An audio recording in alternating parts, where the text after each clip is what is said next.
Lately, I've been thinking about how much we're sold the lie that life is meant to be rushed. From one thing to the next, from task to task, always moving, always chasing. And if I'm brutally honest, I have bought into that lie more times than I can count. There were seasons where a night like this, quiet, ordinary, uneventful, would leave me feeling restless, discontent, almost itchy to escape it. But the Lord has been gently shaping me to see that these nights, the slow ones, are exactly what my soul and my family need most. Let me explain.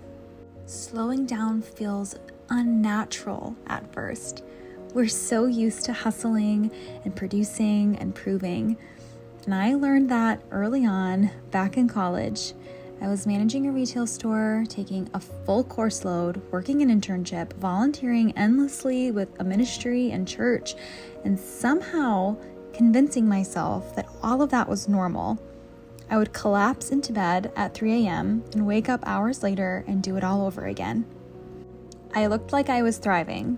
Socially, spiritually, outwardly, but physically and emotionally, I was starving, and I didn't even know it. I was so blind to how hungry I was. I had literally trained my body to even ignore hunger, just another cup of coffee or stick of gum to keep me going.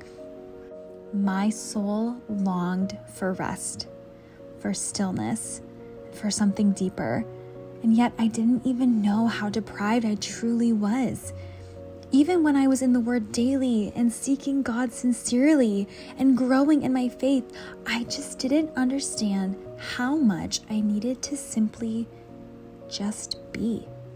Then 2020 came, and when the whole world slowed down, I was confronted with a hard truth. I did not know how to exist without striving. I did not know how to be content. I did not know how to rest in the ordinary goodness of life. And eventually life just picked back up again. I began working for that ministry. I got engaged and then married, started new jobs, and then I became a mom, all within 2 years. And somewhere in the haze of my postpartum days, I slipped back into this survival mode, just trying to make it through each day. And then before I knew it, we moved into our new home and I was pregnant again. And now here I am nearing the end of this pregnancy, feeling those familiar tugs of discontent return. The urge to check out, to scroll, to search for something new. This looks like doom scrolling or thrift store stops for a quick thrill, or online shopping, Facebook Marketplace, Pinterest boards full of this some days. And now none of these things are bad on their own. Please don't hear that.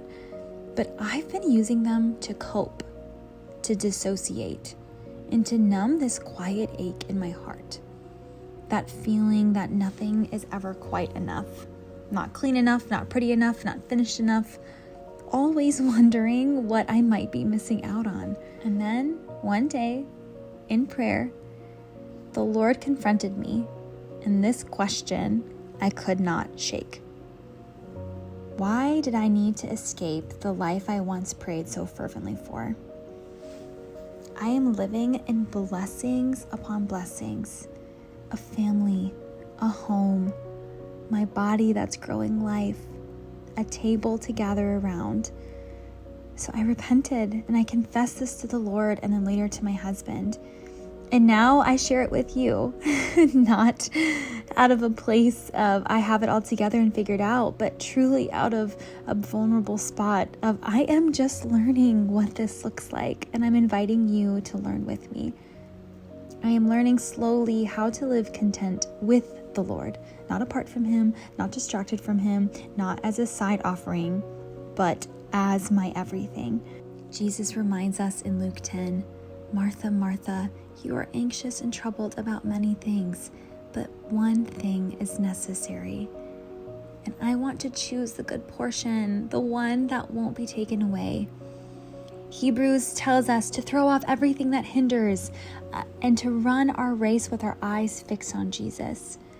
And Romans reminds us not to conform to the patterns of this world, the rush, the comparison, the endless wanting, but to be transformed by the renewing of our minds, and that we should seek the Lord. So tonight, I'm choosing to slow down, to close the curtains, to nourish my family, to rest my body, to let the day end without trying to squeeze more from it or escape it. He woke you up for a reason today.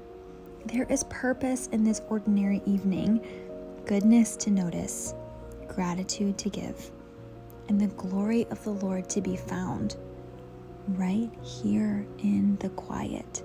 And I am here to remind you and learn with you that this is a day that the Lord has made. So we will rejoice and be glad in it. For the Lord holds tomorrow. All we have is today.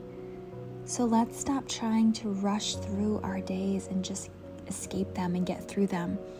But rather, let's cling to the Lord and His goodness and trust that He has that for us today. He has purpose for us in this moment for such a time as this. Matthew 6:25-34 says, "Therefore I tell you, do not worry about your life, what you will eat or drink, or about your body, what you will wear.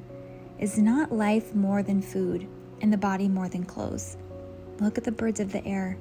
They do not sow or reap or stow away in barns, yet your heavenly Father feeds them. Are you not much more valuable than they? Can any one of you, by worrying, add a single hour to your life? And why do you worry about clothes? See how the flowers of the field grow. They do not labor or spin. Yet I tell you, not even Solomon in all of his splendor was dressed like one of these. If that's how God clothes the grass of the fields, which is here today and tomorrow is thrown into the fire, will He not much more clothe you, you of little faith? So do not worry, saying, what shall we eat, or what shall we drink, or what shall we wear? For the pagans run after these things, and your heavenly Father knows that you need them. But seek first His kingdom and His righteousness, and all of these things will be given to you as well. Therefore, do not worry about tomorrow, for tomorrow will worry about itself. Each day has enough trouble of its own."